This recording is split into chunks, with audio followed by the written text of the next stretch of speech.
So hello friends, कैसे हो आप सब लोग। आई होप एकदम मस्त हो भाई। अभी आप देखोगे कि हमारे सामने प्रेजेंट है 160 सीसी की एक Honda SP 160 और यहाँ पर देखोगे कि दूसरे साइड प्रेजेंट है भाई Honda की Hornet 2.0।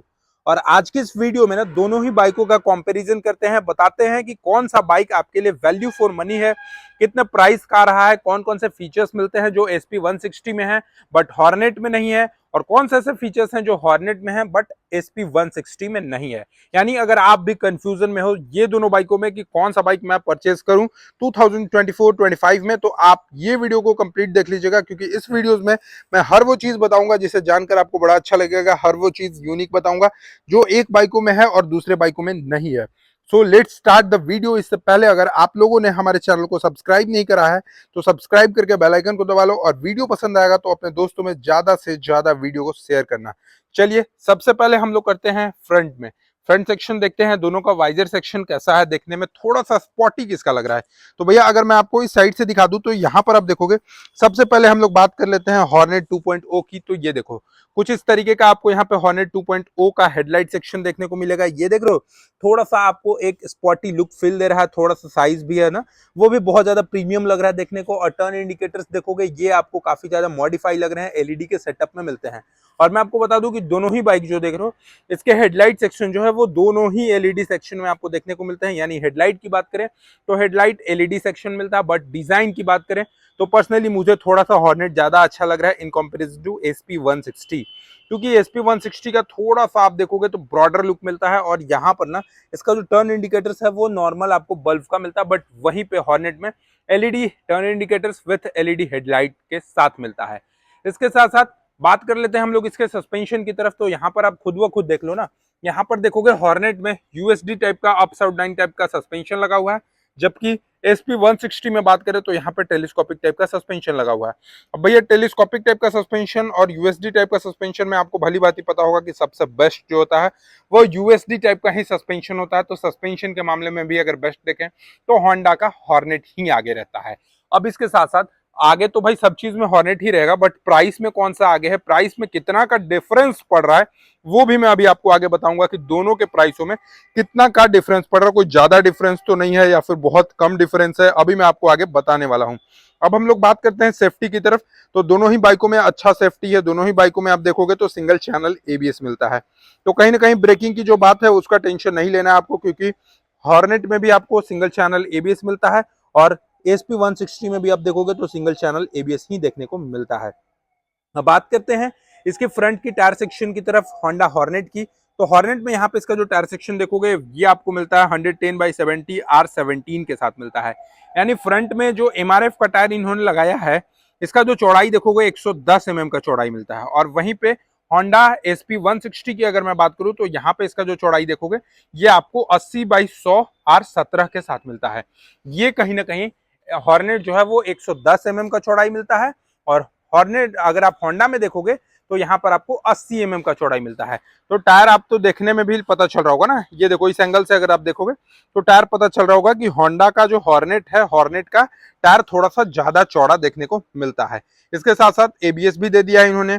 ब्रेक डायमीटर की बात करें तो ब्रेक डायमीटर दोनों का सेम है, 276 mm के आसपास दोनों का ब्रेक डायमीटर आपको देखने को मिलता है। इसके साथ साथ हम लोग आ जाते हैं यहाँ पर। तो ये देखो सबसे पहले फ्यूल टैंक का डिजाइन देख लो दोनों ही बाइकों का, सबसे ज्यादा अट्रैक्टिव जो है ना, लेकिन सबसे ज्यादा अट्रैक्टिव नहीं कह सकते क्योंकि दोनों में ये जो पोर्शन निकला हुआ है ना, ये पोर्शन आप देखोगे तो ये देखो कुछ इस तरीके का लुक लाता है, और वहीं पे SP 160 जो है वो भी आपको इसी तरीके का लुक लाता है।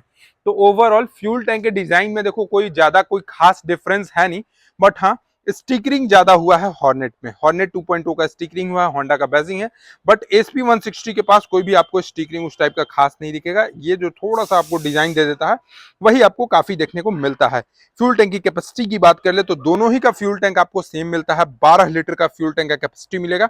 आप यहाँ से भी एक बार ऊपर से भी देख सकते हो, 12 लीटर का फ्यूल टैंक का आपको कैपेसिटी दोनों ही बाइकों में देखने को मिल जाता है। इसके साथ साथ अब हम लोग जानते हैं कि इंजन में सबसे आगे कौन है, किसका इंजन सबसे ज्यादा है। तो सबसे पहले हम लोग SP 160 की तरफ आते हैं। तो 160 सीसी का जो इंजन है ना वो आपको 162.7 सीसी का 4 stroke single cylinder air cooled engine के साथ देखने को मिलता है, जो कि मैक्सिमम पावर 13.46 PS का प्रोवाइड करती है और 14.58 न्यूटन मीटर का मैक्सिमम टॉर्क आपको जनरेट करती है। इसके साथ साथ यहाँ पर आप देखोगे हॉर्नेट में, तो हॉर्नेट में आपको लगभग लगभग 180 सीसी का इंजन देखने को मिलता है। जी हाँ, अगर मैं बात करूं तो यहाँ पर आप देखोगे कि इसका जो इंजन है वो 184.40 सीसी का 4 stroke single cylinder air cooled के साथ मिलता है। 17.26 पीएस का पावर है और 15.9 एनएम का टॉर्क है। मतलब भैया पावर में अगर मैं बात कर लूं तो पावर में होंडा का जो हॉर्नेट है वो आपको आगे देखने को मिलेगा। 184 सीसी का इसका इंजन मिलता है। 17.26 पीएस का आपको यहाँ पे इसका पावर मिलता है। तो कहीं ना कहीं इंजन के मामले में अगर बात करें तो हेवी इंजन जो है वो आपको होंडा हॉर्नेट का ही मिलता है in comparison to Honda SP 160। और दूसरी बड़ी चीज, होंडा की बाइक की ना रिलायबिलिटी इतनी अच्छी होती है कि इंजन में तो कोई कमी ही नहीं आपको देखने को मिलेगा। यही कारण है कि एसपी 125 मार्केट में अभी पूरा धमाल मचा रही है, क्योंकि इंजन जो है ना वो बहुत अच्छे टेक्नोलॉजी से बना है और काफी अच्छा खासा आपको इसका इंजन भी देखने को मिलता है। इसके साथ साथ आते हैं हम लोग पीछे की टायर सेक्शन की तरफ। तो पीछे का जो टायर सेक्शन देखने को मिलेगा ना वो लगभग लगभग आप देखोगे तो थोड़ा सा का ही अंतर देखने को मिलता है, कोई खास अंतर नहीं है। 10 एमएम का अंतर मिलेगा। यहाँ पर आप देखोगे इसका जो पीछे का टायर साइज है ना हॉर्नेट का, यहाँ पर आपको मैं दिखा भी देता हूँ, 140/70 R17 के साथ मिलता है। 17 इंच का डुअल डिस्क के साथ मिलता है। ये आपको 140 एमएम चौड़ाई के साथ मिलता है, जबकि एसपी 160 भी कहीं ज्यादा कुछ कम नहीं है। यहाँ पर आप देखोगे तो इसका जो टायर साइज है ना वो आपको लगभग लगभग मिलता है 130/70 R17, यानी 130 एमएम का मोटाई है ये टायर का। और हॉर्नेट का जो टायर है वो 140 एमएम का है। तो कहीं ना कहीं ज्यादा डिफरेंस नहीं मिलता है, 10 एमएम का डिफरेंस मिलता है। आप ये देख सकते हो पीछे से दोनों ही बाइकों का अगर मैं लुक दिखा दूं तो आप देखोगे कुछ इस तरीके का लुक मिलता है। दोनों ग्रैब हैंडल देखोगे तो ग्रैब हैंडल आपको हॉर्नेट में स्प्लिट मिलता है, थोड़ा सा स्पॉटी लुक में मिलता है, बट एसपी में नॉर्मल मिलता है। मतलब ये जो बाइक है ना कंप्लीटली थोड़ा सा स्पॉटी लुक देने के लिए हॉर्नेट को निकाल दिया है और एक कम्यूटर बाइक सेगमेंट बनाने के लिए एसपी 160 को मार्केट में लॉन्च करा है। तो कस्टमर ऑलरेडी सेटिस्फाई हैं।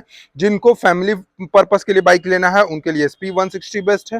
जिनको थोड़ा सा शो ऑफ करने के लिए लेना है, जिनको थोड़ा स्पॉटी चाहिए, उनके लिए ये हॉर्नेट 2.0 को निकाला है। तो कोई भी डिफरेंस खास नहीं मिलेगा। और सबसे अच्छी चीज ना देखो 184 सीसी का इंजन, मोनोशॉक टाइप का सस्पेंशन, और यहाँ पे 160 सीसी का इंजन और यहाँ पे भी मोनोशॉक टाइप का सस्पेंशन। तो अब ये मोनोशॉक टाइप का सस्पेंशन है ना कोई बड़ी चीज नहीं हो गई है, क्योंकि आप देखोगे 125 सीसी की भी ऑलमोस्ट बाइकों में ना अब आपको पूरा का पूरा मोनोशॉक टाइप का सस्पेंशन ही देखने को मिलता है।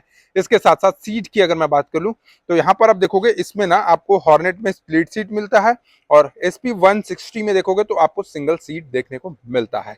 इसके साथ साथ ओवरऑल डिजाइन की अगर मैं बात कर लूं तो डिजाइन में देखोगे तो इसका जो एग्जॉस्ट है वो आपको थोड़ा सा स्पॉटी मिलता है, शॉर्ट मिलता है और निफिन के ब्रेक कैलिपर्स लगाए हुए हैं।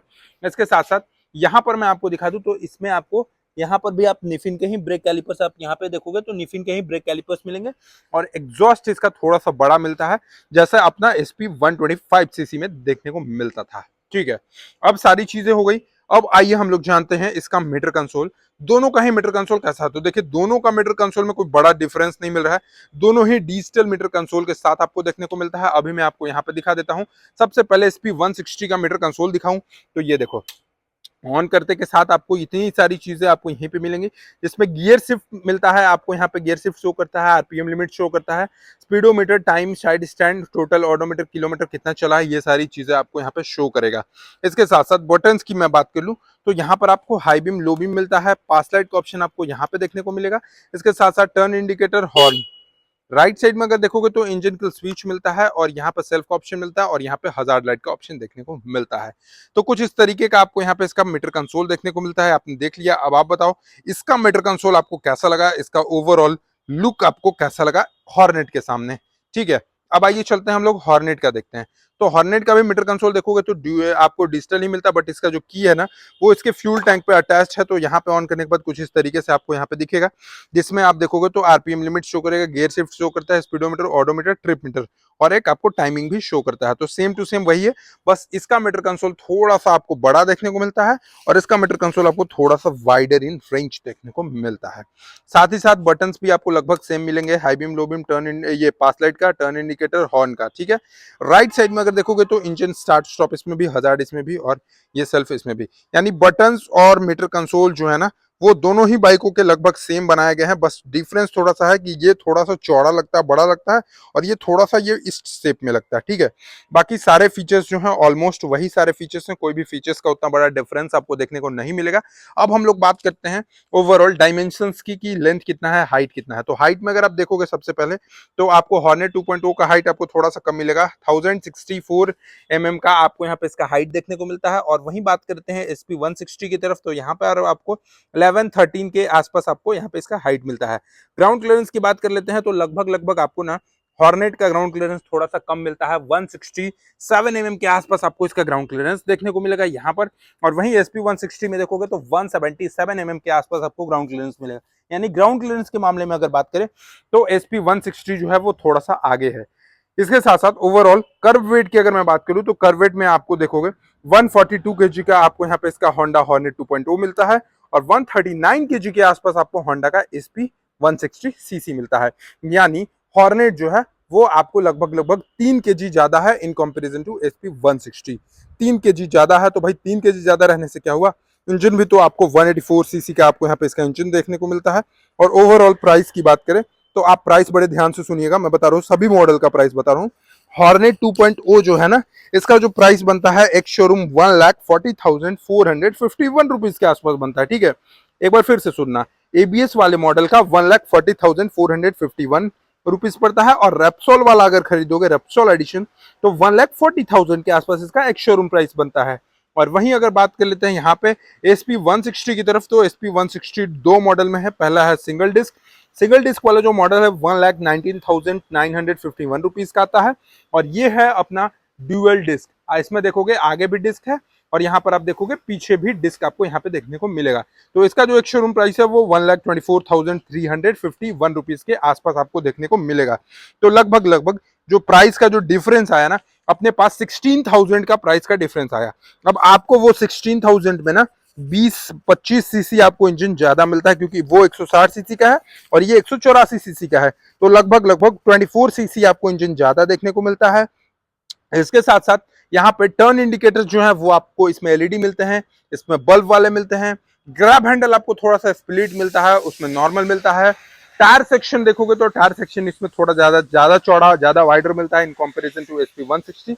तो ये सारी चीजें हैं जो आपको अलग बनाती है। बाकी मीटर कंसोल वाइज अगर देखोगे तो मीटर कंसोल दोनों ही बाइकों का सेम है। तो अब आप बताइए कि आपको कौन सी बाइक दोनों में से बेस्ट लगी, आपको ये वीडियो कैसा लगा, आप हमें कमेंट सेक्शन में बताइएगा, और कौन सा बाइक आप परचेज करना चाहते हो ये भी कमेंट सेक्शन में बताइएगा। और भैया माइलेज की एक बहुत बड़ी कमेंट आती है कि आप माइलेज नहीं बताते हो। तो भाई मैं झूठ का वीडियो नहीं बनाता, मैं फेक वीडियो नहीं बनाता। माइलेज अभी तक मैं इसका टेस्ट ही नहीं किया हूं, तो मैं कैसे बताऊंगा आप लोगों को।